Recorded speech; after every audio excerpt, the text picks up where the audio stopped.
जरा सुद्धा इनो, सोडा कशाचाही वापर न करता इतके मऊ, लुसलुशीत आणि तितकेच जाळीदार, टम्म फुगलेले मसाला आप्पे साऊथ इंडियन पद्धतीने कसे बनवायचे हे आज मी तुम्हाला दाखवणार आहे. या आप्प्यांसोबत खाण्यासाठी मी तुम्हाला एक मस्त, झटपट आणि तितकीच पौष्टिक अशी टोमॅटोची चटणी कशी बनवायची ते सुद्धा दाखवणार आहे. चला तर मग वेळ न घालवता लगेचच पाहूया मसाला आप्पे आणि चटणी कशी बनवायची. नमस्कार, मी प्रेषिताच किचनमध्ये तुम्हा सर्वांचे पुन्हा एकदा खूप खूप स्वागत करते. मसाला आप्पे बनवण्यासाठी सर्वात आधी पीठ कसं आंबवायचं ते बघूया. त्यासाठी एका बाउलमध्ये घरातली कोणती एखादी वाटी किंवा कपाचा वापर करून आपल्याला 3 कप एवढे इडलीचे तांदूळ किंवा कोणत्याही जुन्या तांदळाचा तुम्ही वापर करू शकता, ज्याचा भात चिकट होत नाही असे तांदूळ वापरायचे आहेत. आता दुसऱ्या बाउलमध्ये त्याच कपाने 1 कप भरून इथे मी गोटा उडीद घेतला आहे. तुमच्याकडे जर असा उडीद तुम्हाला मिळाला नाही तर अर्धी उडदाची डाळ असते सालं काढलेली, ती वापरली तरी देखील चालेल. आता या उडीद डाळीमध्ये आपल्याला भरपूर असं पाणी घालायचं आहे आणि उडीद डाळ फक्त एका पाण्याने हलक्या हाताने चोळून धुवून घ्यायची आहे.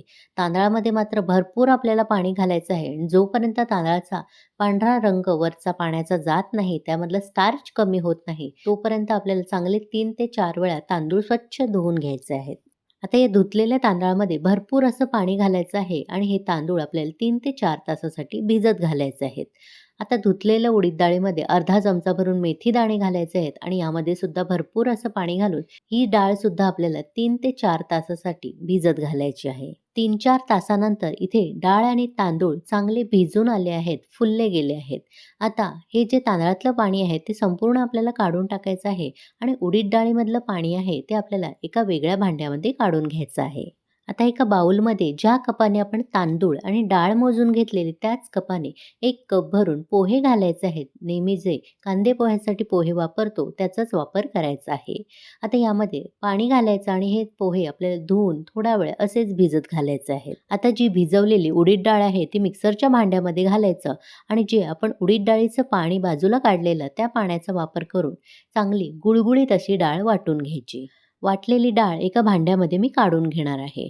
आता मिक्सरच्या भांड्यामध्ये जे आपण भिजवून घेतलेले तांदूळ आहेत ते घालायचे आहेत आणि भिजवलेले पोहे सुद्धा यामध्ये एकत्रच घालायचे आहेत आणि जे उडीद डाळीचं भिजवलेलं पाणी आहे ते यामध्ये वापरायचं आहे आणि पुन्हा एकदा मिक्सरला थोडेसे रवाळ असे आपल्याला तांदूळ वाटून घ्यायचे आहेत. आता हे तांदूळ सुद्धा वाटलेल्या उडीद डाळीच्या मिश्रणामध्ये आपल्याला एकत्र करून घ्यायचे आहेत. अशा पद्धतीने संपूर्ण मिश्रण इथे मी तयार करून घेणार आहे.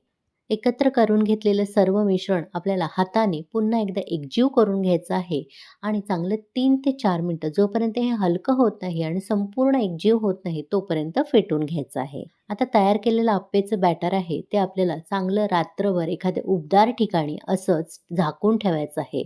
म्हणजे ते छान आंबलं जाईल आणि पीठ चांगलं वर येईल. दुसऱ्या दिवशी बघू शकता मी इथे झाकण उघडून दाखवत आहे आणि पीठ बघू शकता किती चांगलं वर फुलून आलेलं आहे. अशाच पद्धतीने पीठ चांगलं वर फुलून आलं की आपल्याला अजिबात इनो सोड्याचा जरा सुद्धा वापर करावा लागत नाही आणि आप्पे चांगले गोल गरगरीत टम्म फुगले जातात. त्याचबरोबर जाळीदार आणि मऊसूत सुद्धा होतात. तुम्हाला ही ट्रिक बघायची असेल थंडीच्या दिवसात सुद्धा कसं हे पीठ आंबवायचं, तर याआधी मी साऊथ इंडियन स्टाईल मऊ लुसलुशीत इडली कशी बनवायची ती दाखवलेली. त्याची रेसिपी मी डिस्क्रिप्शन बॉक्समध्ये लिंक देत आहे. त्या लिंकवर क्लिक करून पाहू शकता. त्यामध्ये तुम्हाला मी ट्रिकसुद्धा सांगितली आहे की कडाक्याची थंडी असली तरी पीठ कसं असं आंबवून घ्यायचं. आज आपण साधे आप्पे न बनवता मसाला आप्पे कसे बनवायचे ते बघत आहोत. त्यासाठी गॅसवर मी एक कढई गरम करत ठेवली आहे आणि त्यामध्ये 1 चमचा भरून तेल चांगलं गरम करून घ्यायचं आहे. एकदा तेल गरम झालं की यामध्ये अर्धा चमचा मोहरी घालायची. मोहरी तडतडली की यामध्ये अर्धा चमचा भरूनच उडीद डाळ घालायची. सोबतच अर्धा चमचा भरूनच चणा डाळ घालायची. आता ही उडीद डाळ आणि चणा डाळ हलकी सोनेरी रंग येईपर्यंत आपल्याला या तेलामध्येच परतून घ्यायची आहे.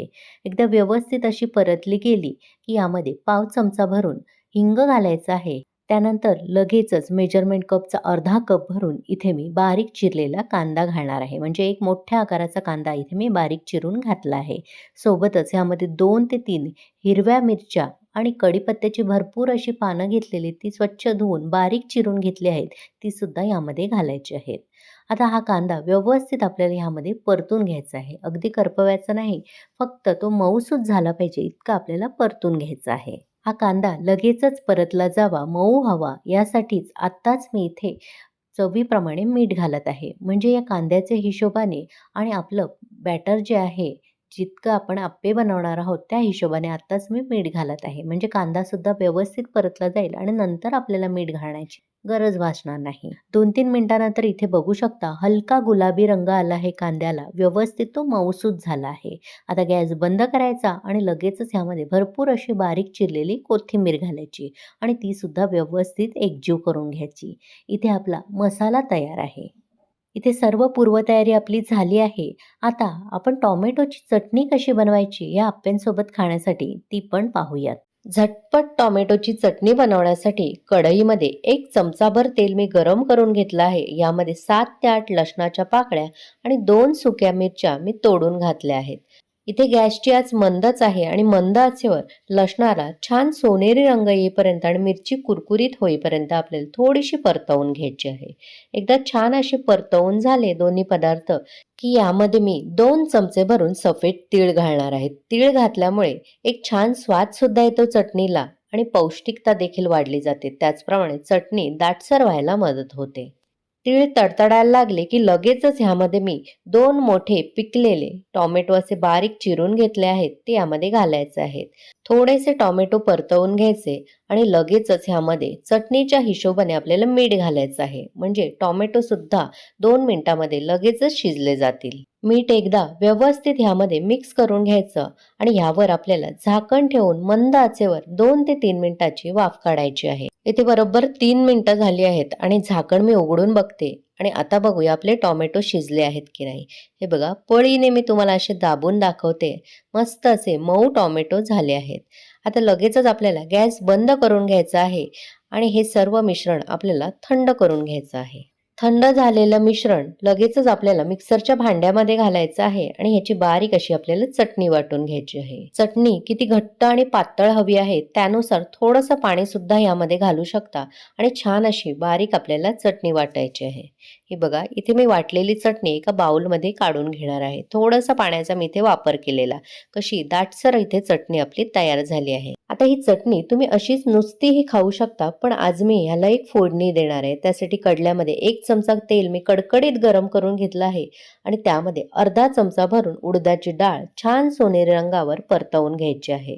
त्यानंतर ह्यामध्ये 1 चमचा भरून मोहरी घालायची आहे. मोहरी तडतडायला लागली की थोडीशी कढीपत्त्याची पानं घालायची आणि लगेचच ही फोडणी आपल्याला परतवून घ्यायची आहे. छान परतलेली फोडणी आपल्याला या चटणीवर ओतायची आहे. इथे आपली झटपट आंबट गोड तिखट चवीची टोमॅटोची चटणी तयार आहे. टोमॅटो जर फार आंबट असतील तर मिक्सरमध्ये आपण जेव्हा टोमॅटो वाटले तेव्हा थोड्याशा साखरेचा देखील तुम्ही वापर करू शकता. आता ही फोडणी व्यवस्थित यामध्ये मिसळून घ्यायची आहे.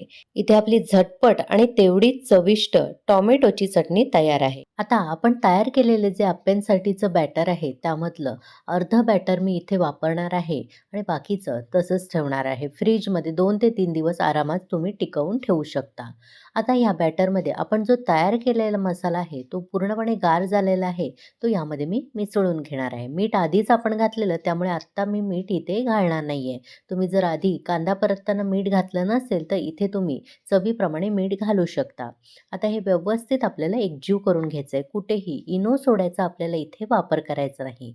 एकदा एकजीव झालं की लगेचच आपण अप्पे तयार करूया. अप्पे तयार करण्यासाठी अप्पे पात्र मी इथे चांगलं गरम करून घेतलं आहे आणि त्यामध्ये तेल सुद्धा घातलेलं आहे. तुम्ही तेल, बटर किंवा तुपाचा सुद्धा वापर करू शकता. तेल चांगलं गरम झालं की ह्या मिश्रणामधलं 2-2 पळी मिश्रण या अप्पे पात्रामध्ये घालायचं आहे. जास्तीचं बॅटर आपण भरलं तर अप्पे एकमेकांना जास्त चिकटू शकतात. त्यामुळे व्यवस्थित असं मिश्रण ह्यामध्ये भरायचं आणि गॅसची आच मंद ठेवायची आणि मंद आचेवर खमंग खरपूस रंग येईपर्यंत आणि एका बाजूने व्यवस्थित हे अप्पे आपल्याला शिजवून घ्यायचे आहे. 2-3 मिनिटानंतर एका बाजूने अप्पे व्यवस्थित शिजले जातात. ह्यावर झाकण ठेवायची सुद्धा गरज नाही. कधी-कधी काय होतं झाकण ठेवलं तर झाकणाचं पाणी यामध्ये पडू शकतं आणि अप्पे आपले पसरू शकतात किंवा ओलसर होऊ शकतात. त्यामुळे झाकण ठेवण्याची सुद्धा गरज नाही. कारण हे आप्पे आपल्याला दोन्ही बाजूनी शिजवायचे असतात. त्यामुळे एका बाजूने व्यवस्थित शिजले गेले, अशा थोड्याशा कडा सुटायला लागल्या, की समजायचं एका बाजूने व्यवस्थित शिजले गेले आहेत. असे झाले, की लगेच दुसऱ्या बाजूने सुद्धा हे आपल्याला अलगद उलटवून घ्यायचे आहेत आणि दुसऱ्या बाजूने सुद्धा आपल्याला शेकून घ्यायचे आहेत. म्हणजे दोन्ही बाजूने खमंग खरपूस रंग आला, की हे आप्पे आपल्याला काढून घ्यायचे आहेत. इथे बघू शकता काही मिनिटातच दुसऱ्या बाजूने सुद्धा सोनेरी रंग आला आहे. अगदी खमंग खरपूस आप्पे झाले आहेत. आता लगेचच हे आप्पे आपल्याला तेल निथळून काढून घ्यायचे आहेत. सर्व आप्पे इथे मी केळीच्या पानावर काढून घेतले आहेत, सर्व करून घेतले आहेत. सोबतच आपण तयार केलेली टोमॅटोची मस्त अशी चटकदार चटणी सुद्धा. तुम्ही सुद्धा मी सांगितलेल्या पद्धतीने हे असे साऊथ इंडियन स्टाईल आप्पे आणि चटणी करून बघा. कशी झाली ते कमेंट करून मला नक्की कळवा. आजची माझी रेसिपी तुम्हाला कशी वाटली? आवडली असेल तर एक लाईक करा, शेअर करा. प्रेषिताच किचनला सबस्क्राईब करून सोबत असलेलं नोटिफिकेशनचं ऑलचं बटन दाबायला विसरू नका, जेणेकरून माझ्या अशाच सर्व रेसिपी तुम्हाला लगेचच पाहता येतील. हे आप्पे मी तुम्हाला जवळून सुद्धा दाखवते आणि ह्यातल्या एक आप्पे मी तुम्हाला तोडून सुद्धा दाखवते. बघू शकता किती मऊ लुसलुशीत आणि आतून सुद्धा बघू शकता किती जाळीदार झाले आहेत. जरा सुद्धा आपण इनो सोड्याचा वापर केला नव्हता.